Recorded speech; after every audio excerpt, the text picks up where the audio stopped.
All right, let's finish up with the article thing and then move on to some more calculation-based things. All right, so other article topics. Or was that it? Other out of the articles that you looked at and your publications, what do you got? Anything else? Are we done with that? Yep. Just real interesting, I didn't know Minneapolis led the country in terms of green building. Good. It was 77% of their office space.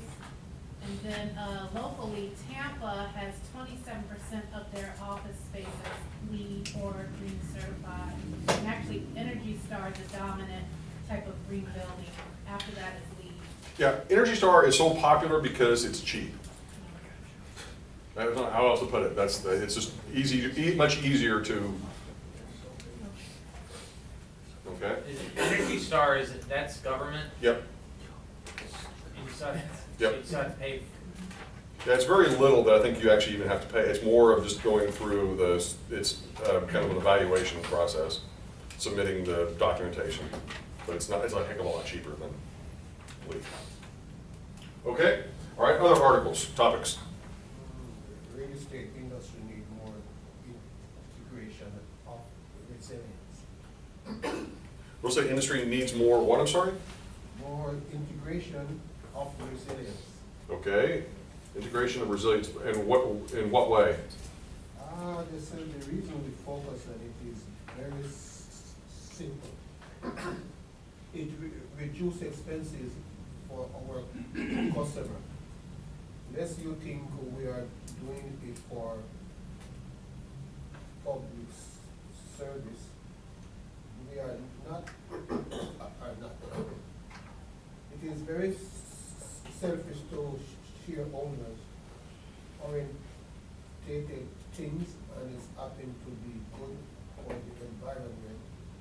What good alone is not sustainable. In sustainability, it's get to be economically sensible as well. Okay. And this was written by Ahmad Moab. Okay. Which publication was that? Urban Land. Oh, okay. Urban Land. Okay. All right. Other ones. Other topics. Any other topics on this? Poison in their mouth. Is it hot? Nope. Is this push with this large REIT that's saying they're starting to focus as far as office more on coming out of like the suburban office and going more back into CBDs. Okay. And any reason why? I guess that just in line with demand, and it's more along the line of mixed-use properties. Okay.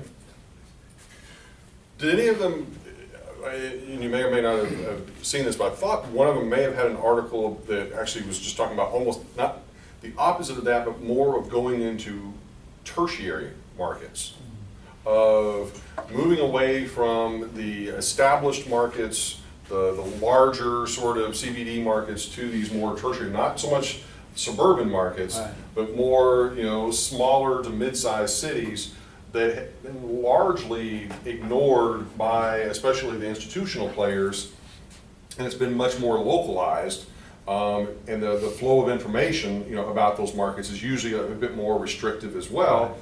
But to what extent there are greater market opportunities there, simply because there is a restricted flow of information historically. I mean, so what do you think about that? I mean, there's a whole thing that I would make the argument it is much more difficult to be a developer / investor, difficult in the sense of finding abnormally high returns, okay, to define it that way, in more established markets than it is in more tertiary markets where there are typically fewer players, less competition, less sophistication, less information flow about what's actually going on and that sort of thing.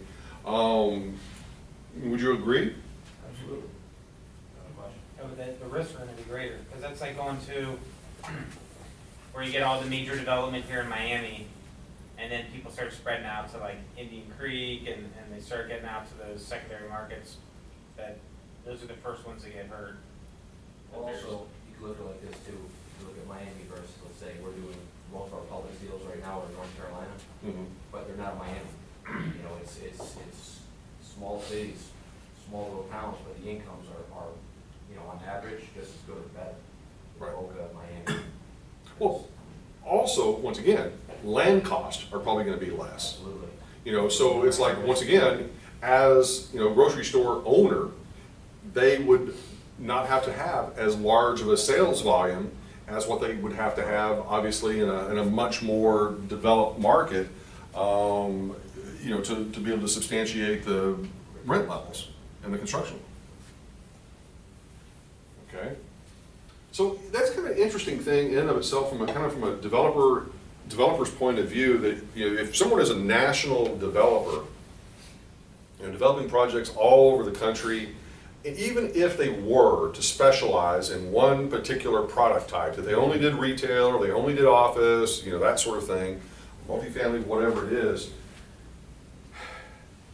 there's still a tremendous amount of variation in how the business may operate, you know, across the country, in terms of the regulatory aspects across the country, the financial feasibility of doing a project in one location or another, you know, simply because of what we were talking about earlier with land cost and with construction cost being, you know, significantly different from one market to the next, along with the regulatory issues and of course the market issues. So it's almost like, you know, it really is, it can be a very, very different game. The challenges that you might face here are just completely, vastly different than what you would potentially face in one of these other markets, potentially doing the same exact form of development, you know, building the box of whatever it is to put in it.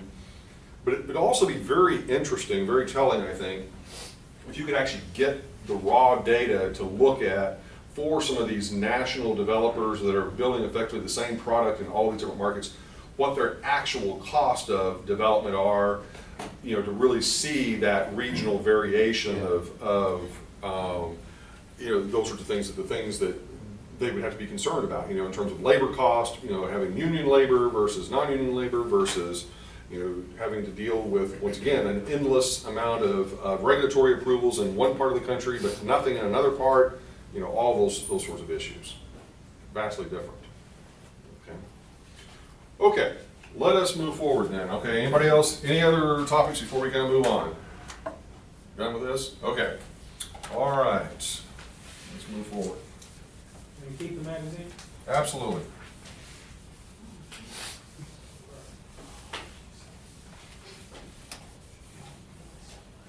And that actually kind of brings up another point just on the magazine thing. If you're going to join one organization, the one organization you probably should think about joining is Urban Land, or ULI, Urban Land Institute. And probably the second one would be NAIOP. And both of which offer student discounts for membership, that sort of thing. The ICSC, the shopping centers group, I think they're actually going to cut a deal with us where they're going to give you a student membership for 1 year for free just to get you in the door. But most of the others are right at $100 a piece, and you get the magazines and you get the student rates to go into the conferences and all of that sort of stuff. And they have, all of those organizations have regional, statewide, you know, national, international conferences, and it's a great way, you know, from a job market perspective, you know, depending on kind of how you know, want to approach it, but a lot of your job opportunities, if you're going to move outside of this, you know, sort of the Miami, you know, kind of Fort Lauderdale market, you're going to probably need to really start looking at these national conferences as a way to sort of identify who some of these players are and then actually meet them and you know, start a dialogue with them about, you know, possibly other markets outside of this area. I mean, here locally, you know, the whole thing of joining like the Young Leaders Group of ULI or in NAIOP, you know, I think, you know, those are great ways to kind of get to know some of the other folks that are, you know, in the business and kind of getting themselves, you know, sort of established and started. So that's part of also the motivation, kind of handing those things out to you, so you also begin to kind of see, well, this is the sort of stuff that these folks are talking about. Here are some of the issues that are, you know, sort of being addressed, and obviously see the relevance of what we're dealing with here. Yeah, just to let everyone know, I just joined NAIOP. It's like $20. But it's really cheap. But what is it? NAIOP. National Association of Industrial and Office Properties. They're now, they kind of have moved away from that a little bit, and they're just trying to rebrand themselves as really just almost much like ULI, which is pretty much just pure development. What is your thoughts about CCIM? I think it's a good designation. They put out a lot of good materials. I would argue that if you have a master's degree in real estate, there's probably no reason to get the designation, because you already have the same skill sets. And as a matter of fact, in a lot of cases, they will waive some of those requirements because of that. Okay, moving on. Any other questions on that? Okay, so let's do this. One of the things that we talked a little bit about earlier, and all the LEED and sustainability stuff, and we're going to delve into kind of breaking apart some of those issues as well. But let's also kind of step back a little bit and talk about a couple of little things that I want to make sure from a calculation perspective that you are comfortable with. First of all, acres of land.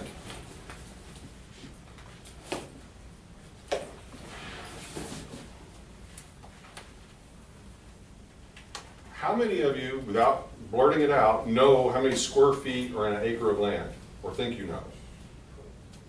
Okay, one. Okay, this is a figure you need to commit to memory, not just for the purposes of the test, but also for the purposes of just, you need to know this to have as a frame of reference. Okay, so how many is it?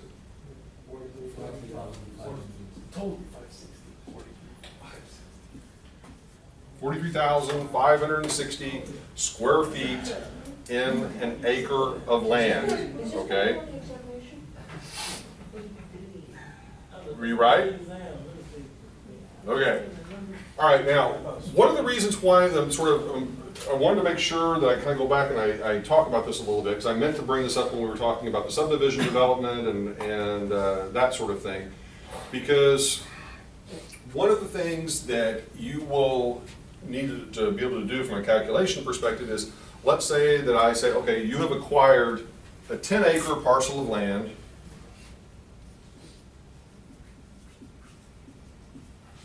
and the local government guidelines stipulate that you can develop so many units per acre, okay? So we might say, what sort of density do you guys want to sort of say for, let's say, residential per acre? Do 100? 7? Well, 100 is going to be multifamily. I'm talking about single family. All single? 7? Okay. So let's just say 7 units per acre. I want one big house per acre. Okay. 7 units per acre.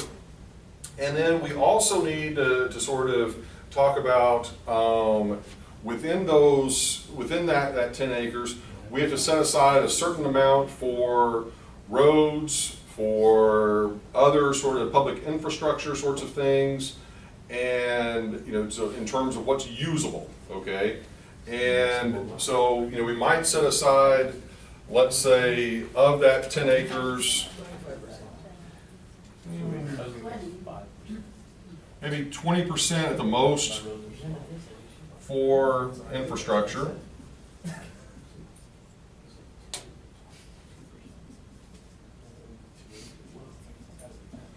And this 20%, I'm going to go ahead and throw in, basically within that, we're talking about other city things that we may have to dedicate, like parkland, on a sort of a percentage basis. Also land set aside for schools, set aside for any other sort of public facilities, okay? So we're just sort of saying that we're going to have that 20% automatic sort of set aside for that.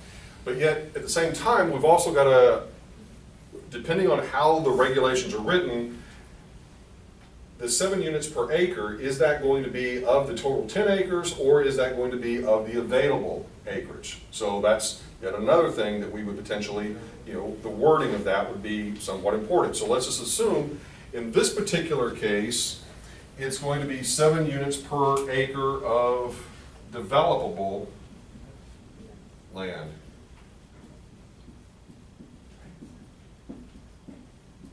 All right, so just very simply put, what would be, if I were to ask the question, kind of would be the logical follow through on this, what would be your typical lot size? 6,200 feet. Okay, Boom.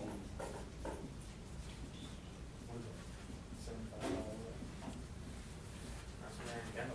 so what I would do is I would sort of start out and sort of say, okay, we've got this 43,560 times 10, 43,600 total square footage, and we have to set aside effectively 20% for infrastructure, so 80% is developable.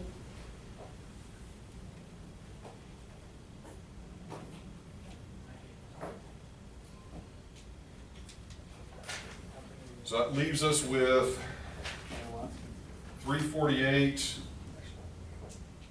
480 of developable land, and within that, so we would probably, we can do it a couple different ways, but I'm just trying to walk through the math on this. Take that, divide that by the 43,560 to get how many acres we have left over.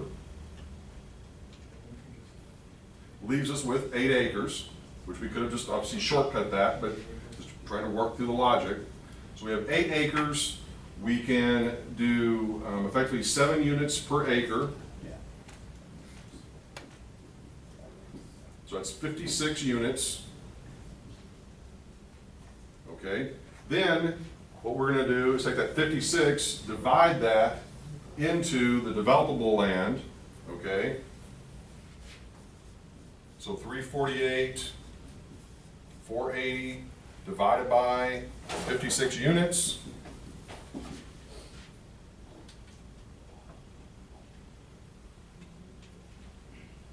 And we get an average lot size of around 6,222 square feet. Okay? Make sense, everybody? Okay, like I said, I meant to cover that when we were talking about the subdivision sort of development stuff, but all I want you to kind of focus on is just simply to, you're going to be given kind of these, what I would call logic questions of where you're going to be given basic bits and pieces of information. It's not meant to be tricky, it's just meant to be, can you follow through the logic train, okay? And ultimately kind of, come up with what the correct response would be. Make sense? Okay, they're not meant to be overly complicated, but it's just meant to show, can you, do the basic math and understand what you need to do in order to get to that sort of a number, okay? You take out green space right there, or usually you're given? Well, no, it depends on what we're including in this infrastructure thing, okay? I'm kind of lumping a bunch of stuff into that infrastructure piece, or public space piece, okay? All right, moving forward.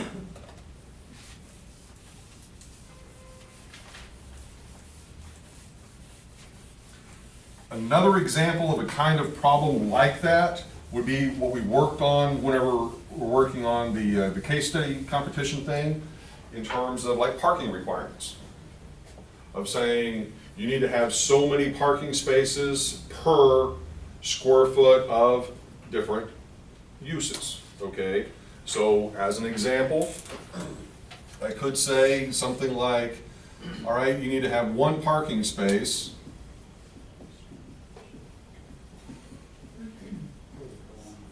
per bedroom if it's a residential use. You need to have 1 parking space per,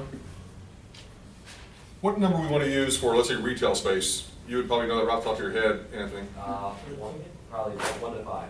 Okay. So 1 parking space for 5,000 square feet? Right. 500, 5,000? No, 5 parking spaces per 1,000 square feet. Okay, so 1 per 1,000. Okay, all right. And that's for retail, let's say. That's not, one per 500. No, it would be 200, one per It's gonna be different for every market, so but we just, No, but 5 per 1,000 would be. what, oh, I'm sorry, I misunderstood It'd it. be one per like, what, 200? That's 200.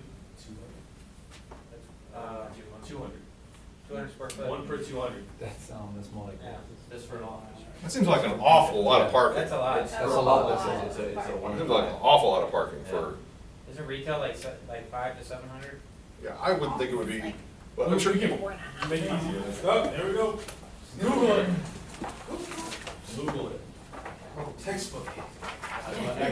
parking ratios. Got everything. Yeah, this is good. This is a good book. Try reading it sometime. 348.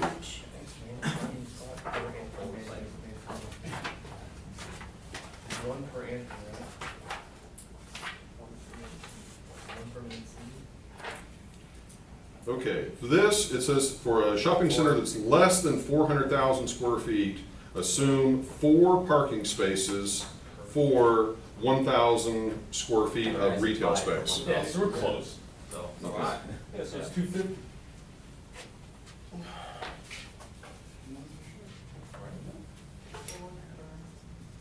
Okay. All right, so we could go on with specifically how many we would attribute to office and that sort of thing, but the point being, then I would say, okay, assume that you've got X number of square feet of retail space, X number of square feet of residential space, X number of square feet of office space. How many total parking spaces would you need for this facility? Make sense? Okay, just trying to give you examples, okay, of the kind of thing that you would potentially be faced in terms of these kind of basic logic sort of calculations, all right? All right. Okay. Now, the other sort of calculations that we're going to want to focus on are going to be more on the sustainability sort of stuff. Now, one of the things I gave you in the very first day was the spreadsheet model that I had created that kind of went through and sort of looked at what is being able to change virtually every single variable on the sheet and what the impact would be for certain sustainability features. But for the purposes of the test, what I might ask you would be something on the order of, let's say that you add a feature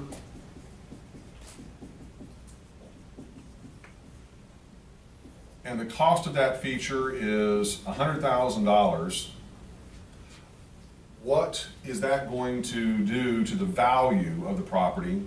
How is that feature going to increase the value?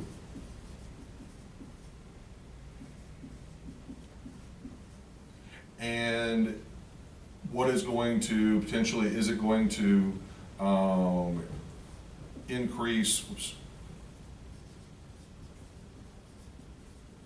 increase the rent, okay? And so how might you attack this sort of problem? Assuming that we're sort of saying that we've got a feature that's going to cost us $100,000 and we want to see potentially to what extent it's going to increase the value of the property and or increase the rent. What are the kind of other pieces of information would we probably need to have and how might we go and attack it? Use an ERV model. Okay, we can start off just basically using an ERV model.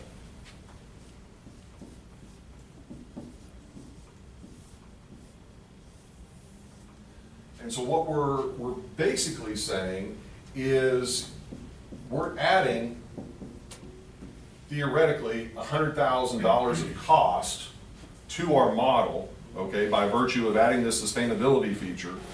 And what additional revenue might it need to throw off in order to justify its inclusion? And so if we are sort of saying, well, that our rate of return on this needs to be, not just sort of a cap rate, but more of a rate of return on the investment might need to be 15%. Because this is really looking at more, not so much a cap rate, but more looking at what is our cost of sort of our opportunity cost and kind of our rate of return from the standpoint of more of a, an opportunity cost or a hurdle rate, okay? So that number is going to be significantly higher. So as a result, Yeah, I was looking for. so that would mean, whoops, oh, so it'd be 15,000, yeah. Okay, so what we're saying is that the property would have to generate technically an extra $15,000 a year of net operating income in order to justify that $100,000 expenditure. Okay, does that make sense? Yep, Where did you get the 15% from? maybe that's your hurdle rate. Oh, like on the example of a test, you're gonna have that? Yeah, Oh, yeah. oh, Yeah, I would say like your hurdle rate is maybe Okay. 15%, something like that. And then ultimately from that, then you would sort of say, okay, well, that means I've got to generate $15,000 a year of additional annual income off of this investment in order to justify its use. And then you might have to break it down, and I would give you that you have a certain number of square feet. What does that mean your rent would have to increase per square foot? That type of thing. Okay, make sense? When we did that Seattle project, that was the first thing that we did for highest and best use. Yep. It's just very simple, what the construction costs were gonna be and the rental rates, and found out which one was gonna have the higher rate of return. Yep. No, and that's an excellent way to approach it. I don't know if that's right or not, but. The other thing that you could sort of do with this, and I talked about this a little bit, but in terms of determining highest and best use, you would typically do just that. You would sort of say, which use is going to give me the highest relative income to overall sort of cost? And as a result of that, that would in most instances be the one you're going to choose, unless the market is telling you that use is not a great use right now because the vacancy rate is too high. Right. But a perfect example of that would be, let's just kind of work out so in terms of choosing uses, another application of the ERB model. So assume that we've got our income divided by our cap rate,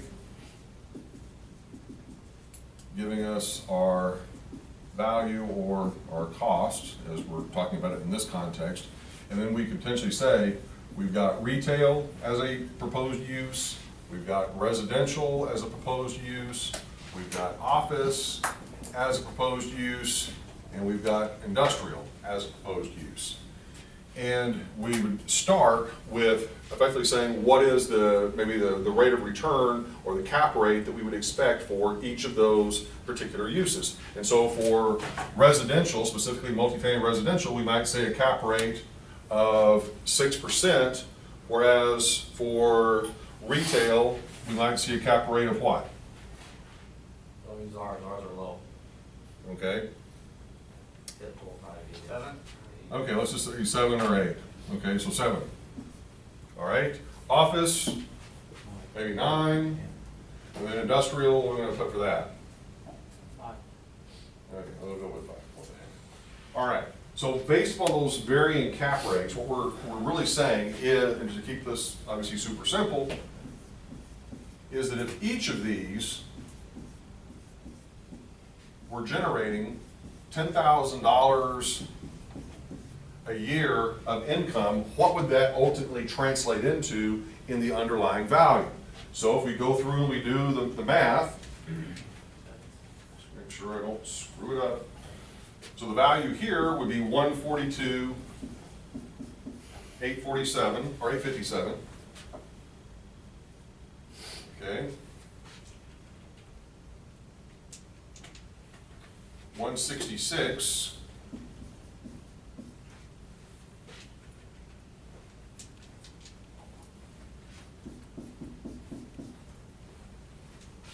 And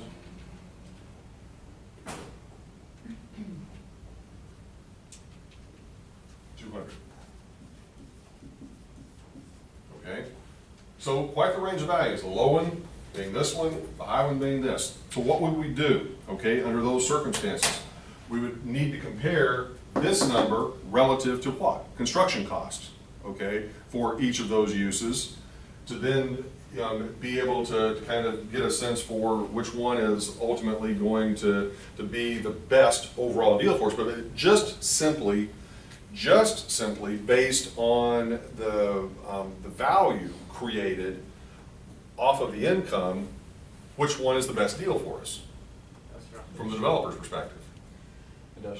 Okay, does everybody follow that? Okay. Yep. Could you take just, like, let's say office is getting $30 a square foot, and industrial's getting 10, and then divide that by the construction cost to get your rate, figure, to get your percent return on, if the land was free, and you're just taking that to find out which would be the best, just based on those two numbers? Yep. So we could do that? Yeah, that's one way to do it. Yeah, Because absolutely. that's how we kind of looked at it, and the parking garage, the parking garage was the moneymaker on Yeah, the and that's deal. It was the cheapest, right. and it was like $15,000 to build a space, and it was generating almost $5,000 a year, that one space. Right. No, and that's the thing that is, I think I may have mentioned on that day, whether everybody heard it or not, but it's just like, not inherently the most sexy of uses is going to be the most profitable. But you can't build a 20-story parking garage. No, I understand, there are constraints as well, and that's the thing, that it's just like, but to what extent, part of, I guess what I'm trying to get at with some of this is, it's kind of like this whole linear programming model of like a minimum maximum kind of thing, and you're trying to effectively say, you start out with what is going to generate the highest overall rate of return, can I do that? And to what extent can I do that in terms of how much of it can I do? All right, once I've kind of maxed out that, then I move to the second one. Right. How much of that can I do and how much, to max out the situation. Then I move to the third one and so forth, so on, to the extent that, once again, regulatory issues, prevail, financing issues prevail, but that's the logic that one should be employing is, looking at what is that highest and best use. That's what's implied by that. The whole idea behind highest and best use is you are really trying to maximally value and improve that property to its most productive use that is legally permissible. Does that make sense? More productive that you could develop. Correct. Because there are always constraints, always constraints. But whenever an appraisal is done, technically they're looking at what should that highest and best use. Now they can do an appraisal as of current, regulatory environment versus sort of anticipated, and other sorts of issues.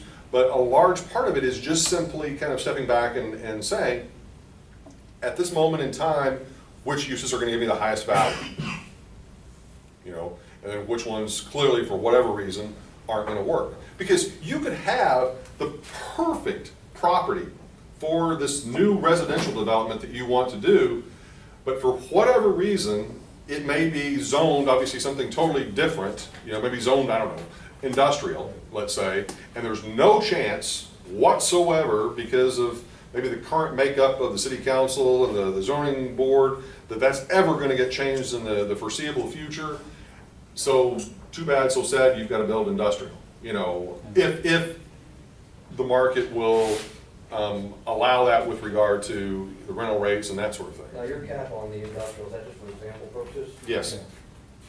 I've even seen where you have a site that it might be zoned multifamily, but the density that they're allowing, by the time you look at your cost, it doesn't really make sense to develop that particular site based on the density that you can get there. It doesn't give you the right return. And that's another excellent point to make about this, is that that's what I'm sort of saying about this game, if you will, of that you could probably, if you could get any density that you could want on that, space, you can make it work. Yeah. But, it's like, at some level, it also helps to explain why some sites sit vacant forever. It's not just because it's a stubborn owner in some cases, it's actually because they've twisted and contorted the numbers any which way they can, but they cannot find a use that is legally allowable and also will generate a return under those current prevailing market conditions to make it move forward. But sometimes it also is just they haven't been very creative either. Okay. All right.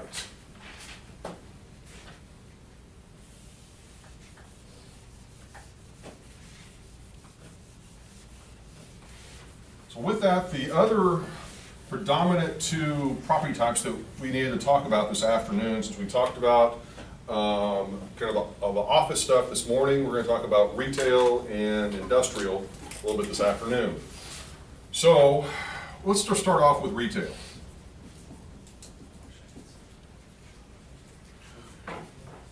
And we talked a little bit about this a few weeks ago, but want to sort of focus in on a handful of things in terms of kind of the key success factors. We talked about all that sort of stuff in terms of, remember when we were talking about tenant mix, major intersection, visibility, accessibility, all that sort of stuff. We talked about that obviously several weeks ago, so you've got all that. Now, in terms of actually doing sort of the market analysis for a retail property, one of the things that over a number of years that folks have developed and refined and refined and refined are effectively kind of probabilistic models of where your customers are going to come from and how much money they're going to spend and that sort of thing to determine what the potential for success would be with, let's say, a grocery store or with a set of retail stores. And so if you were a developer of retail property and you specifically wanted to try to determine what the total dollar amount of income that your property could achieve with regard to like retail sales, because that's obviously going to dictate your success in owning that space, and so how much sort of retail sales can be directed to that. What kinds of pieces of information, quantitative pieces of information, are going to be super important to you from a retail perspective? There are going to be 2 or 3 pieces of information. What are those going to be? Population? Okay, what? Population? Like income? Yes, yeah. Income. Income levels Spending. and population density.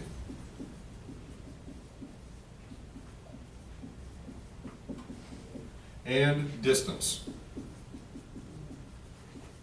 Those are going to be the 3 key variables to determining, for the most part, a retailer's amount of success or failure. Okay? Would you agree or disagree? Okay. I will add traffic.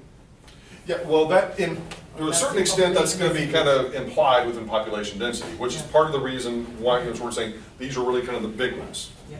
Because what you're going to do is going to give you an idea of just conceptually how you might want to think about this is, let's say that we've got, let's kind of write this in.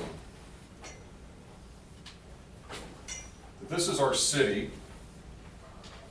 We're going to set it up on kind of a grid just for a second. Just want to illustrate a concept. All right? We've got shopping center A up there. We've got shopping center B down here. We've got shopping center C here. And then let's say that we are trying to determine, for the moment, what the likelihood that someone living here in area X is going to shop at A versus C versus B. Does that make sense conceptually? Mm-hmm. Okay? Because part of what we would want to do is maybe, well, what would happen if we introduced a new shopping center? And what would happen in terms of the revenue streams and all that sort of thing. So what we would probably want to do is that for literally, and this is a conceptual model, just to kind of, we can actually operationalize it, but for the purposes of our example, we would want to know what is the income level for each one of these cells, okay, like census blocks, if you will, or census tracts, and find out what is the income level, what is the population density, And then the distance one is the easiest because we're simply looking at, well, how far away is this one to this one versus this one, okay? And then to what extent is someone going to be drawn here versus here if they live here in X? Well, what could make the difference of them going to, in other words, why would they ever go to A or to B if they're right next to C? The tenants, or more importantly, maybe how big the center is. You know, because we haven't really, we haven't really distinguished and said, this could be a major power center with hundreds of thousands of square feet, whereas this is really just kind of like a neighborhood shopping center kind of thing that may not have a whole lot of variety. And so, is there this whole thing of how far are you willing to travel for certain types of goods and services? And, to what extent, in your mind, does that behavior manifest itself? And so what you try to do with this sort of situation is you try to get to coming up with, based upon income levels, population density, and the distance, and this kind of willingness to travel thing, of what is the likelihood that they're going to go to A. And so the likelihood that someone living here might go to A, let's say, is maybe, I'm just going to throw some numbers out just for simplicity. 25% they're going to go to A, maybe 50% chance they're going to go to B, 25% chance, they're going to go to B, and then 50% chance they're going to go to C, okay? All totaling up to 100%. And you're going to see the method to madness here in just a second. So within this area, we might say something like, we've got an income level that allows the people living within that area to spend $100 a month on retail goods and services. And we've got a population density of, let's say, 500 people living within that area. And then the distance obviously is kind of torn between each of those. So, but based upon this, what we're sort of saying is that we have a total level of income within this particular area of taking the 100 times the 500 people living there,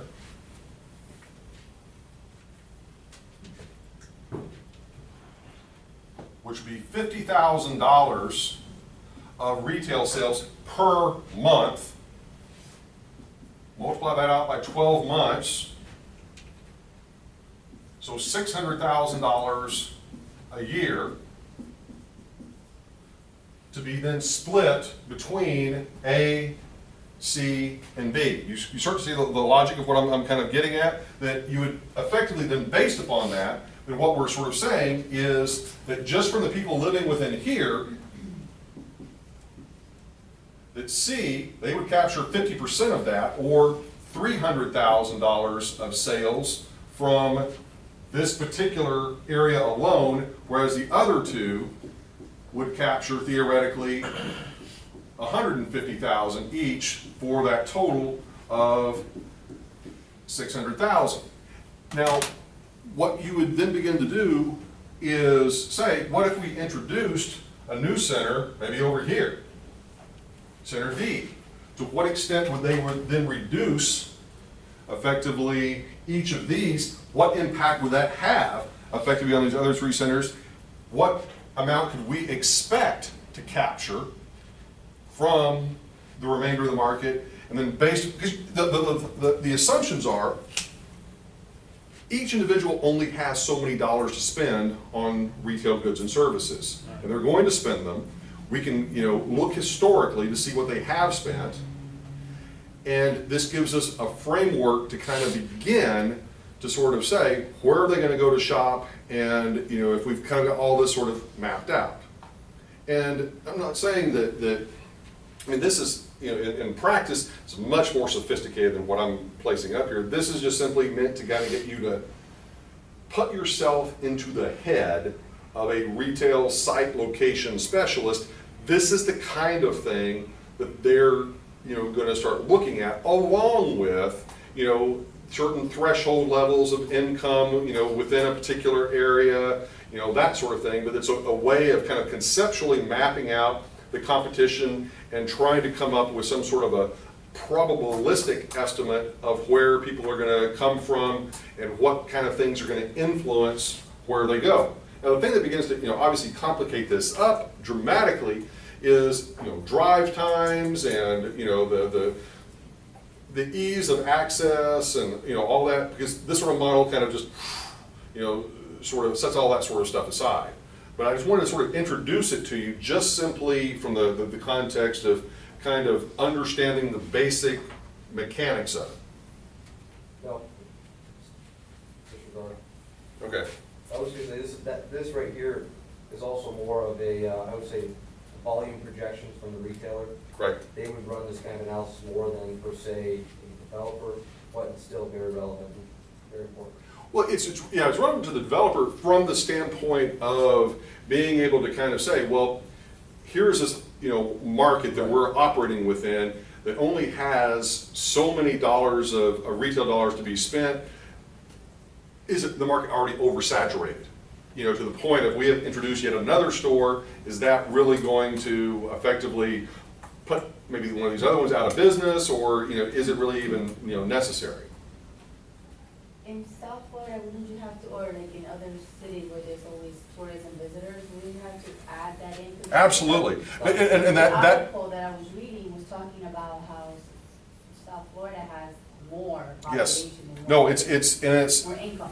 Yep. No, it's absolutely absurd, and I wish I could remember the precise statistic that was given, that in Miami, it's an absurd percentage of what the retail sales are not driven at all by the local population, but by obviously everyone but the local population. And I thought, I don't want to over or underestimate, I want to say it was something, it was like 75% or something like that.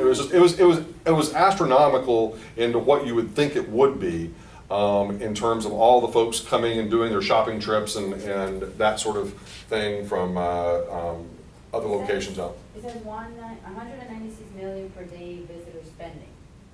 Well, it says Florida, and that's not just Right. Miami. But it's huge. Yeah. Let's put it that way. You know, relative to other parts of the country, it is massive. And so it's just, you know, so in that case, that is perfect. Yeah. Because that doesn't get illustrated on a model like this. This is looking purely at a traditional kind of domestic kind of consumption model. Okay? Just to make you kind of aware of that. Okay? Will a developer be able to let's say you're looking to develop site A, would you be able to quantify what B and D, what they're doing in sales? Where would you get that information? Sometimes I mean, depending on the kind of business it is and depending on the state that you live within, some sales tax information is publicly available, some sales tax information is not publicly available. Most states, the sales tax information is available at an aggregate level by zip code, so that you could at least kind of drill down and get some sort of a sense of what the level of sales are within a specific area. But like for individual stores or individual like shopping centers themselves, not so much. Do you have anything you want to add? No, I mean, generally speaking though, you usually have relationships with landlord and brokers in the area, and they'll usually, you know, tip you off to store volumes. Because that would be, you know, extremely important to try to, Yeah. you know, get a handle on, you know, what that might be. At least you'll know what sort of like market share you can. Yep, absolutely. The Okay. publicly traded companies could probably look in there and get their individual store information on what their sales are. Oh, absolutely. Yeah, and then get a sense for, well, are we better off, you know, because think about, you know, once again, abstracting this just for a moment, and let's say that you were trying if these were all your stores, let's say, these were all like Home Depots or Lowe's or whatever it might be, what do most of the retailers collect now? They collect where their payments are coming from, in the sense that when you give them your credit card, they pretty much have access to your home zip code, or at least where your bill is being sent. Yes, yes. Okay, and to what extent they can use that model to create kind of a little bit of a different sort of model, which would be, how many of our customers are coming from here, here, versus here, versus here, versus there? Yeah. How many dollars are being spent from each of those locations, and to what extent then does that drive their next decision as to where they place their next store? If they really found out that the overwhelming majority of the customers shopping at currently A, B, and C are actually coming from over here, then yeah, it makes perfect sense, let's put a store over here, kind of thing. And maybe, you know, shut down one of the other ones that may be less performing. My sister used to work at the Pole store in Sawgrass, and they would ask you either your zip code, and if you were not from here, then they'll ask you which country, and then how long you were gonna stay or whatever, so they will use that. Absolutely. I mean, it's, because from a retailer's perspective, I mean, you know, if you want to step back really, you know, truly old school in the 1950s and 60s, they would do what are called sort of customer spotting maps, where they would, you know, the really simplified model of this would be, they would ask customers as they would come into the store, put a push pin in a map of where you live.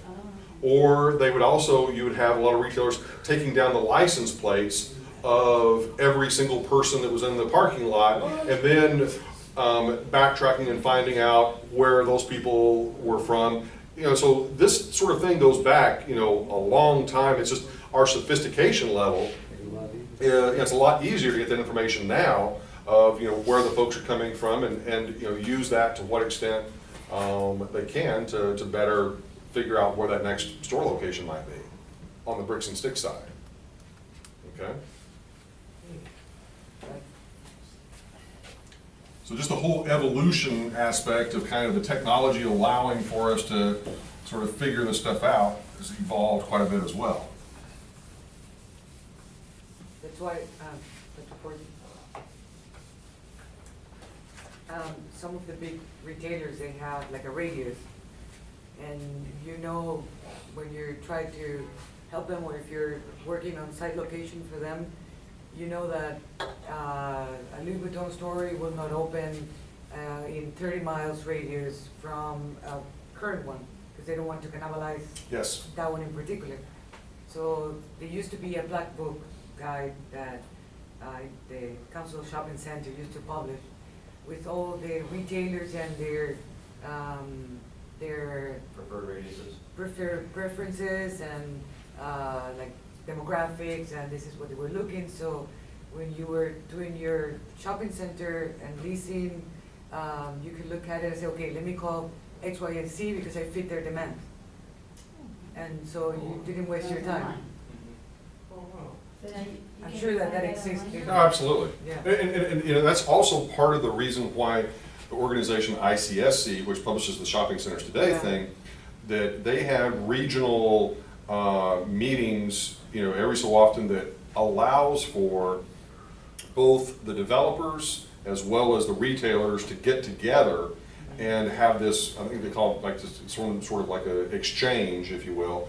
And so you'll have, like in a massive convention hall, you'll have a whole set of booths set up by the retailers, a whole set of booths set up by the actual developers, and then the two, you know, try to kind of find each other as to, well, as a retailer, I'm looking to open up some stores into some location in South Florida, so they go seeking out the developer with the space in South Florida and this particular location, and then vice versa, that the developer's saying, oh, there's a tenant that potentially may be wanting to locate here, let's go talk to them, and they would have representatives from both sides, and it makes for a fairly efficient way to kind of, you know, get those folks together that otherwise, you know, they might not even think about.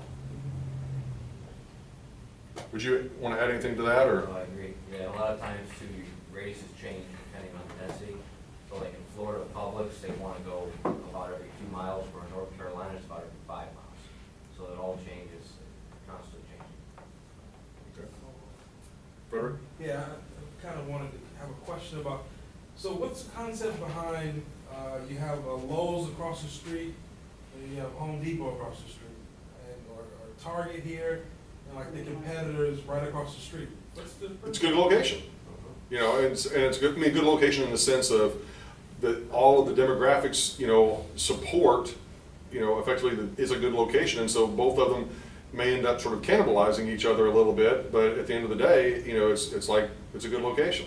For Lowe's and Home Depot, I read a study that said both of them do better with both of them right next to each other than any one of them would have done by itself in that location. Yeah. Oh, wow. And sometimes, It becomes a center, that's just. well, and that's another, actually, it's a good thing you brought that up, because that concept was actually, I won't say originated, but it was certainly much more popular with car dealerships, and it was simply referred to as the principle of median location. You talked about that about Whole Foods versus like a Publix. And the idea is that through the agglomeration of all of those car dealerships or certain types of retailers being in close proximity to each other, that they actually would do better because it's kind of almost like a one-stop shop sort of thing, that they didn't find what they were looking for here, so they go across the street to this one and potentially, but yet because they're located together, does that create a bigger draw, you know, to the area? That's the idea of a mall or a power center, basically. Absolutely. Okay. But they'll never be in the same center due to. No, they wouldn't be in the same center, but they certainly in close proximity to each other. And that's, you know, it's an extension of that same sort of concept, but it's just the idea that, once again, people are already kind of out shopping for that thing, whatever it is, and then they're, you know, more likely to go shopping in an area that's going to have a greater selection of possibilities. It also depends on the use of grocer. There won't be two grocers ever in the same center, but a clothing retailer, they want more the merrier. Right. It creates synergy. Because there's a lot of, I mean, because the product is so diverse. I mean, with clothing, you know, it's almost, you know, there's so much variety. Okay? Okay, other questions on that? That's also why the traffic count is extremely important. Because it allows you for you to predict somehow what is your ticket size, normally Yep. your ticket size per day, and you count it with the traffic count. Right, you have a capture rate. So you know how much you can pay, or your tenant can Right. pay for the space. So a tenant can say, well, I need 1,000 square foot or 1,500. Now, and that's yet another thing that is extremely important to sort of understand is, I'm trying to think of the best way to sort of couch this, but the proper pricing of retail space. And what I mean by that is what you were just saying, which is to do a good job of pricing the rent that is relative to what their sales potential could be. Okay? Because you can have a beautiful shopping center, but it happened to have been built in the worst possible location in terms of access and maybe demographics and that sort of thing. Maybe it was a build that they will come kind of, you know, idea, but for whatever reason it just didn't work, and so they've got to be able to justify, you know, what is the value of that retail space, you know, to the tenant, and, you know, demonstrate that there is, based upon the dollar amount that they're charging, that it is possible to generate so many dollars per square foot in retail sales as a result. Does that make sense? I mean, how would you guys potentially go about that, Anthony? I mean, other than just simply, I mean, obviously you're going to go and you're going to make comparisons with other shopping centers potentially, but the whole thing of trying to assess what the capture rate is going to be for one location maybe versus another, and do you guys get into that at all or not? Not as much as you would think. Not as much as you would think.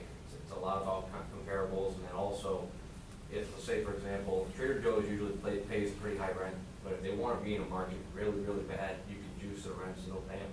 And a lot of retailers follow that same principle. If they really want to be in a market, you could juice the rents and they'll still pay them.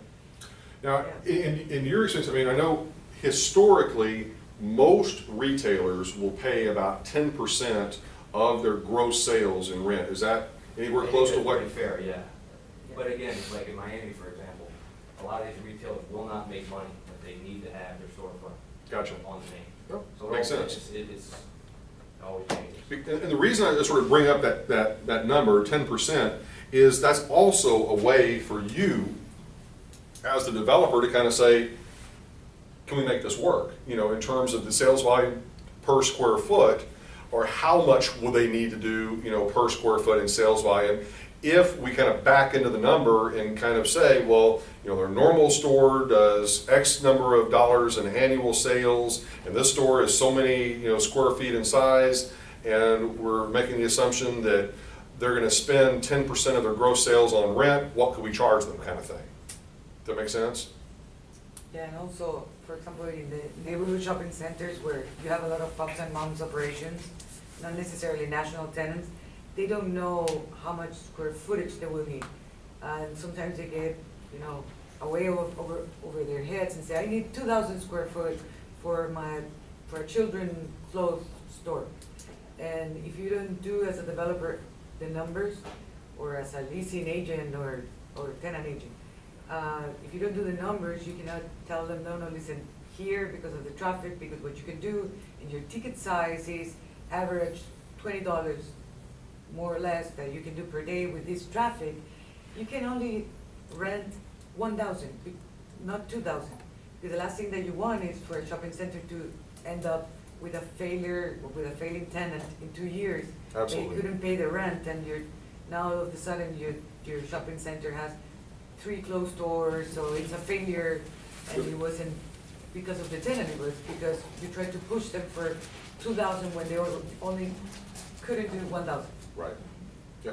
All we're going to try to bring up that because, you know, we don't, you know, inherently as developers tend to focus that much on like the individual tenant's performance, but I think, you know, there is a certain element of kind of just, I don't know, awareness, I guess, if nothing else, that you need to have to sort of say to a tenant, here's kind of how much money you need to be generating, you know, as a metric, I guess is the best way to sort of put it, that sort of, you know, you should not be spending more than 10% of your gross revenues on rent. So you, as the retailer, need to figure out how much you would anticipate earning in you know, gross sales, and see whether or not that, you know, it actually makes sense. Because, as you said, you don't want a tenant that's going to be unsuccessful and not able to pay their rent.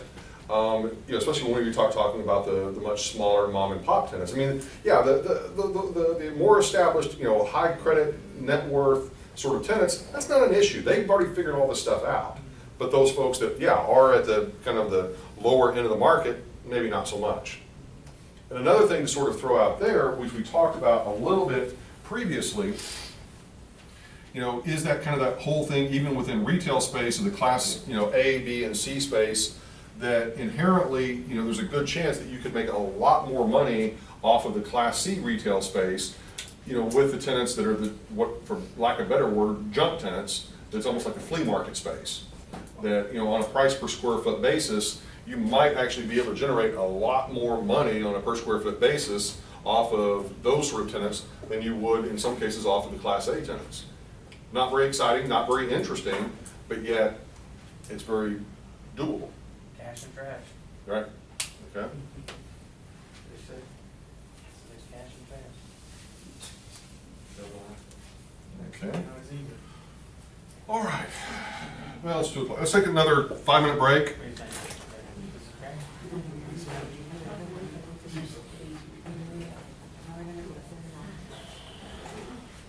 I can already tell we've got a little bit of time to go, but you guys are post lunch. Yeah. You got Red Bull. Well, I brought a whole case for you just in case. Did you really? Yeah, just in the event if you need it.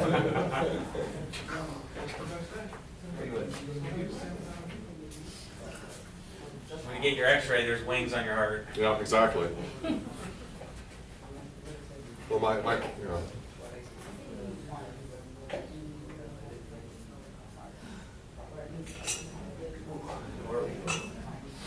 Okay. Okay. I know. Do, Yeah. Just log on and go to sleep. Me too. I gotta start going to bed early on a Friday. Yeah, so. The kids all want me to stay up and watch TV with them. Aww. Okay. How old are The you? day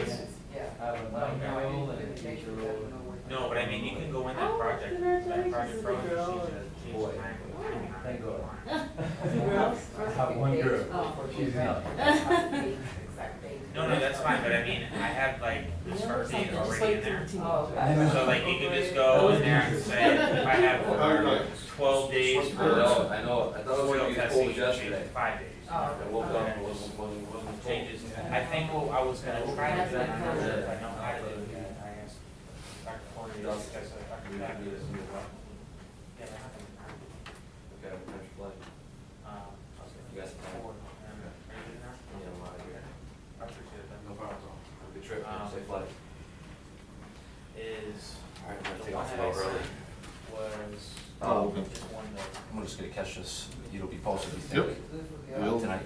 Well, I Tomorrow, was probably. gonna make Okay, another catch you tomorrow, project. thank you. Yep. Another building, and then see what we're together. Maybe that Sunday, The only thing is I tried to do it and it puts, instead of keeping it two separate projects, it merges it all together. And so you can't delineate. Can you turn in their two projects, so they're looking, so they should be two, right? Yeah, but I wanted to put it like all on one spreadsheet. I don't think it's gonna work. I don't know, I'm just, you know, getting Yeah. comfortable with my. No, I was thinking like, basically have your 50 steps per build, per project A, and then project B will be, 30 steps, say. You start doing due diligence on project A, there's like code, yeah, and then the graph kind of goes out, and then the second construction start maybe like 6 months after the first one. You I can think do it it, is, yeah. I just don't know how to do He it. said that, he said something. Yeah. But I think I saw, I just haven't played around with it. I started because, Yeah. it took me a while to get used to the Yeah. double thing, to the, double click Yeah. window. I've got that, I never use it. Y'all, Yeah. I think it's a Sunday Windows, doesn't work? but I had the RT version, which is only Windows, like, you can't really use a desktop. Wait, you went through something. We got, we have a paper and yeah. What, explaining the project? Like, when it's explaining the concept. Yeah. The, Yeah. But like, I'll get the details from Kevin, and we're, it was 20 pages, and now he's everybody saying, puts in their Yeah. stuff. this is Kevin. It's a platform that integrates So, architects. I'm gonna email it now. What Yeah, that's what it needs to be. Because the project will Yeah, well, I think that's what this program, you can budget it as much as, You guys know how to use it. I know a little bit, from home. First time doing it. Yeah, exactly. because we started playing around with the cost. and Basically, just put in schedule. These are better.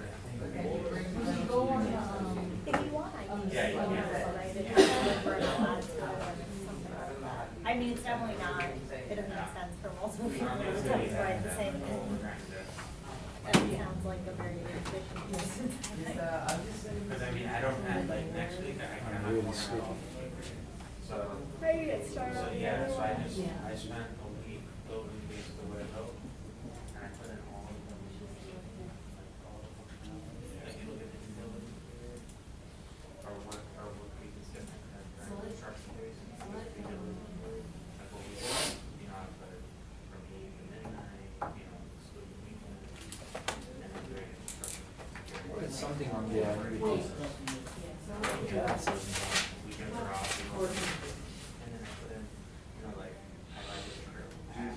Added the format, so dates were on the bar. So, like, I went through it all, and I added all I read the statement in the book on the office side. I'm not sure I understood what it meant and how it plays. It says mismatch of duration between borrowing short and lending or investing long. yeah, it's gonna be offered in the summer. Summer is long. Okay, one more time, the last part. Mismatch of duration between borrowing short and lending or investing long. Oh, yeah. Okay, that would be the whole difference between the loan term and loan amortization. That for example, you know, I know. you're planning on investing for, let's say, 30 We years, need a program. but yet you get a loan with a 5-year note that is due at the end of 5 years, even though it may have a 30-year amortization, and so you may be stuck with having to refinance that loan at the end of 5 years, and market conditions may have changed such that it's not possible to refinance. Right, okay. Yeah, America, I don't really need to talk about that.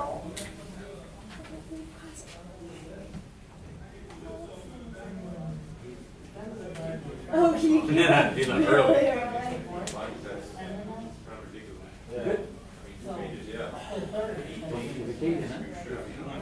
Yeah. Yes. Trying to bum a ride.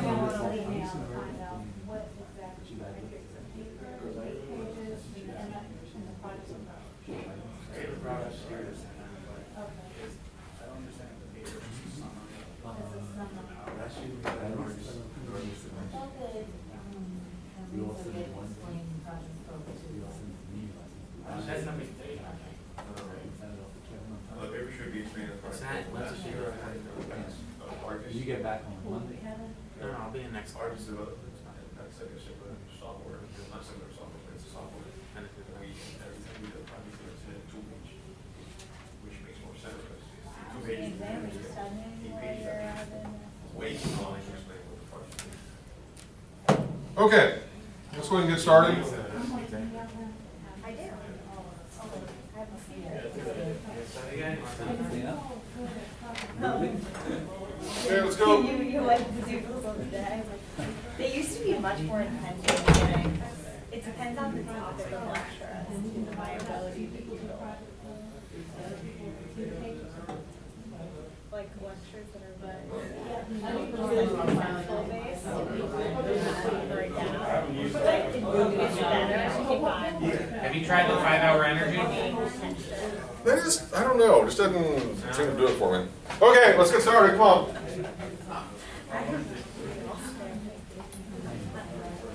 Okay. A couple of other things I want to make sure that you address and or you're aware of. Some of the leasing issues specifically as it relates to payments of commissions.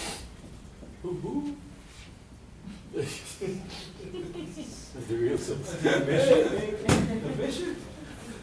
Okay. I'm awake. 1%.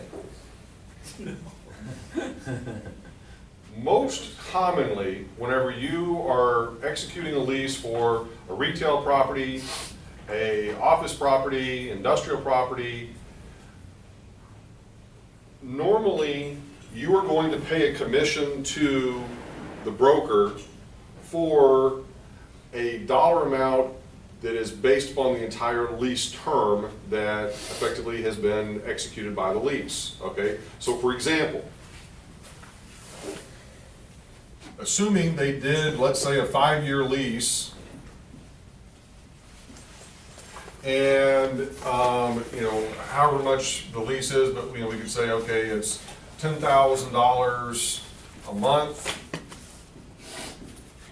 basically for what, 60 months.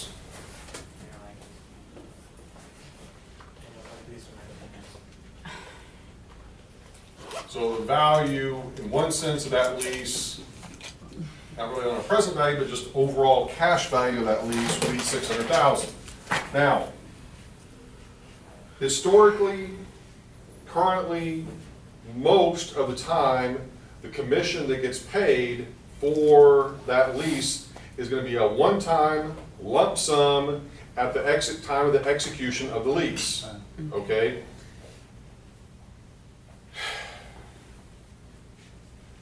I would argue that's probably a bad idea, or it is a bad idea. Not probably, it is a bad idea. But the problem is, unfortunately, this is how the market has evolved. Or not, well, it's not, they have not evolved, I mean, better way of phrasing it.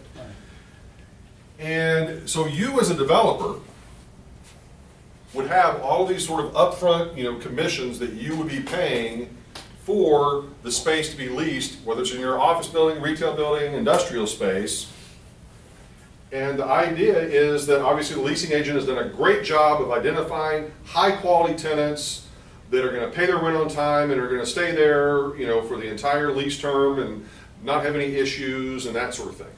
Now, assuming all that happens, well, that's okay. I mean, yes, it is a fairly significant hit up front in terms of having to pay out that initial lease commission, but what happens whenever, especially whenever you're in uncertain economic times where that tenant just disappears after a year or after 2 years? That commission's been paid, done, it's over. You don't really have any recourse to speak of as the property owner to go chasing after that commercial realtor for that commission. I mean, yeah, the realtor did their job, supposedly, of bringing you, you know, a tenant, you know, for the space, you know, but at the same time, you know, from the perspective of the property owner, investor, they're in a financial sort of, obviously, meltdown as a result of all of this. And so one has to begin to question, would it not be better to come up with some sort of alternative strategy, you know, whether that is, Payment plan. you know, a payment plan, you know, of paying them, whether it's a monthly, you know, by month, every 6 months, every year, whatever it is. And would that not maybe even be better a little bit from yet another standpoint? Could you maybe pay them more? You know, from the standpoint that instead of paying what the normal commission might be, let's say on this, what, 3%? Whatever, let's just go with 3. 2 to 3. It's 3. It's 6 split between 2, no? Or just, oh no. So 18 grand, let's say. And this is a small dollar amount overall, but let's say it's 18 grand, 3% of this. All right? So instead of getting that money, you know, all right now, could you maybe distribute it a little bit differently and say, all right, instead of giving you $18,000 now, I might give you $25,000, but spread it out over the entire lease term of 5 years. Yeah. What do you think about that? Good idea, bad idea? Why? And the brokers won't want to show your place. Okay, you initially, but this is what I'm talking about in terms of market transformation. Yeah. Industry.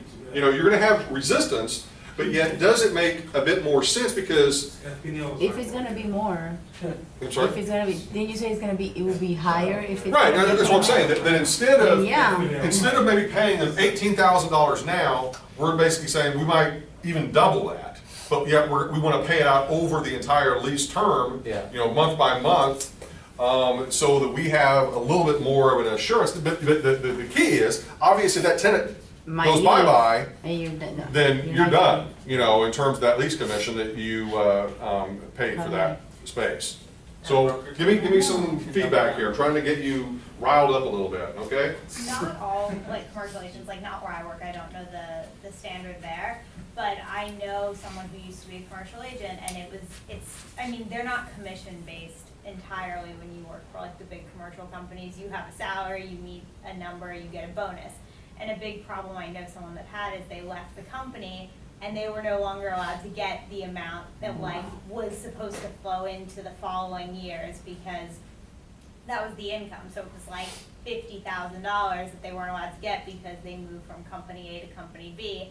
And as commercial brokers, they do tend to move a lot, so that's something that would have to be solved if you did Sure. something like that, because the company wants it to stay within the company. Oh, sure, sure. And then you move from Good point. 1 to 2, you know, how do you allow the company to get the money and the person who just left the company to still get paid Right. for the work that they did do? Yeah. Excellent point.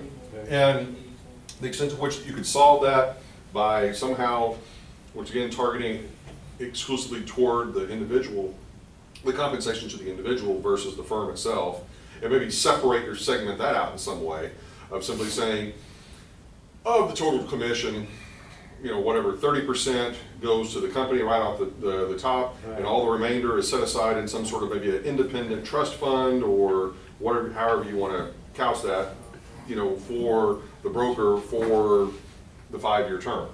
Right. Okay, so I'm picking on your industry there a little bit. I hear you. I hear you. Okay, so give me some thoughts. It would take an adjustment, but I would be for it.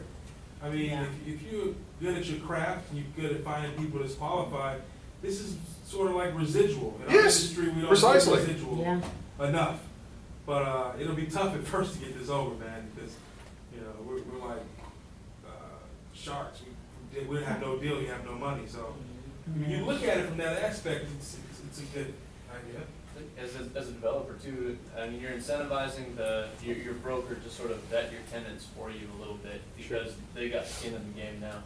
So, I mean, maybe there's a different structure depending on how many years you calculate as kind of a break-even point for yourself, where You can just take the. There's a formula that you could come up with, is my point, that I think, you know, potentially, you know, could meet those different sort of objectives. You know, part of what I'm trying to, I guess, get out of you in the discussion is, you know, just kind of good idea, bad idea, but why? You know, and what are the things that maybe would need to be considered? You know, is this something that you foresee that would happen? You see that it's just too far out of, you know, the realm of possibilities? Because we could also, this is another, you know, I've always felt that you should reward people for the things that they do, but yet the reward should be, you know, a fair reward that, once again, you know, and one of the you know, the groups that, you know, you typically pick on is, you know, those commercial leasing agents that they didn't do a good job.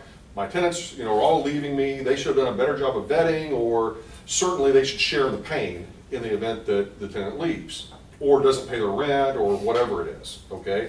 Because you could also, from the developer's perspective, and this has kind of been another interesting thing that fits within this same general discussion, is why not pay the architect this way, to a certain extent? You know, pay them an upfront fee, you know, that may be lower initially than their upfront fee, but you pay them residuals based upon the operating performance of the building. Like, for example, if they did a great job of designing the building up front, and, you know, from an energy efficiency perspective, and they have told you, we're gonna, you know, because of my design, we're gonna save you 30% in your operating cost each year if you follow my advice and do these things, you hold their feet to the fire on that. And if they do, if it works, you get a much larger fee as a result. You know, it's pay for performance, as opposed to just, once again, simply fronting up all those costs up front, developer having to bear, you know, so much of that risk of, is it really going to work out that way, or is it just some fancy stuff the architect's just sort of throwing out there? Now, you know, one can make the argument, well, you know, obviously an architect is going to have a reputation, you know, after a period of time, that either they have done a good job of making the stuff work or they haven't, and that's true. There's no question that that exists, but, you know, might this be even a better way to kind of get a guarantee, if you will, or certainly a pay for performance kind of thing? I mean, what do you think about that? Excuse me. What do you think about that? They did that for contractors, Okay. finish the job early. and- Sure. Yeah. yeah, give them maybe a bonus if the tenant stays longer than X Right. years. Okay. Other thoughts on that? Either one of those? I don't think if I built the building, I don't think I'd wanna try it out though, with the brokers. Cause I just feel like it's easy to explain once you have them there, but to market it, it would be difficult to just, I can just see them looking at their computer screen and saying, nah, I'm not gonna bring them there, I'm gonna bring them next door. Well, I mean, you know, of course, another approach would be, well, you pay them the commission up front, but then you've got a clause to say the clawback, you know, provision, in the sense that, you know, if this tenant moves out on me, I'm coming after you, you know, and it's automatically going to be settled in arbitration for, you know, X number of dollars, depending on the residual value of the lease, and, you know, you can approach it that way, take the money away from them. That money is usually going to be harder to collect, Yes. you know, from them, but, you know, just an interesting They thought. might probably be what's more the- averse to that than, you know, something of a residual value. And I could see brokers being more averse to, you know, having a clawback provision in that lease execution than saying, okay, well, I'll take just some money up front and just, you know, I'll collect some residual value as time goes on. Or maybe you could offer them either or. That's why I think. Yeah, I mean, you could sort of say, here are your two options. You know, I'll pay you the full commission up front of Yeah. 18,000, but in the event that this tenant moves out after a certain number of months and therefore I'm losing, you know, all this money, then I reserve the right to automatically claw back from you X number of dollars depending on the term until expiration of the lease. And, you know, or you could simply say, I will pay you more money longer term, but you don't get all up front. So, I mean, from the developer side, where's the loss coming at? Okay, let's say in this scenario right here. Well, the loss is coming in the sense that you're foregoing, you're paying a commission to an agent that you're not getting the full value of what that commission is based off of. Okay. That you're saying, what I'm saying is that let's say that only 1 year has elapsed, you know, on this, and my tenant moves out and stops paying rent. I've got to find another tenant to replace that tenant, and I've got to pay yet another commission to. But you still made twice as much. I mean, even on the 1 year lease, even on the first 3 months rent, you get $30,000. You're giving me 18. So I mean. If you're not making that, you get Yeah. that. Well, I'm bringing the person to the table who's giving. Yeah, but that's, you can't look at it like that. You have to look at it from the perspective of, from The year. yeah, you Or the got, lease. you got to look at it, The value of the the commission lease. cost should only be an infinitesimally small amount of the overall thing. I would agree with that. But at the same time, if you're having to release it every single year, but yet you're paying a commission as if it were based on 5 years, it's not going to work. On a 1 year, you're getting like a You're getting old. 50% commission on it. Not to mention that you're probably going dark for a period of at least a month or 2 months before it can actually be released and refitted for the next tenant that comes in to occupy it. And on top of that, you might have a 3-month free lease Provision. provision and.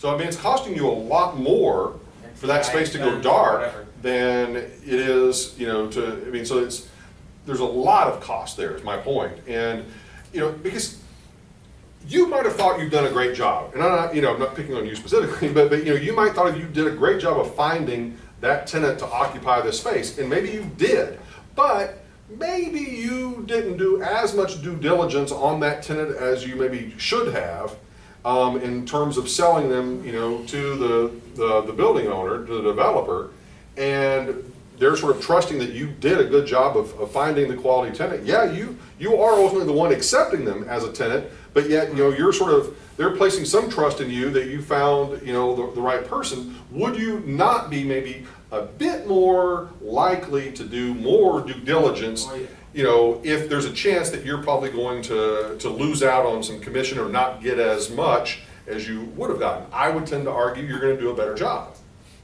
That's all I'm saying, you know, and so I'm, you know, markets and compensation structures and these sort of deal structures, you know, evolve over time to kind of meet the demands of what the market is, to, you know, respond to technology changes, to respond to, you know, the uncertainty of the times. And so it's, you know, my whole point in kind of posing all of this is, you know, for you guys to sort of step outside of where we are and kind of begin to question, well, what if we were to go in this direction? What would be kind of the pros and the cons of, you know, going in that direction?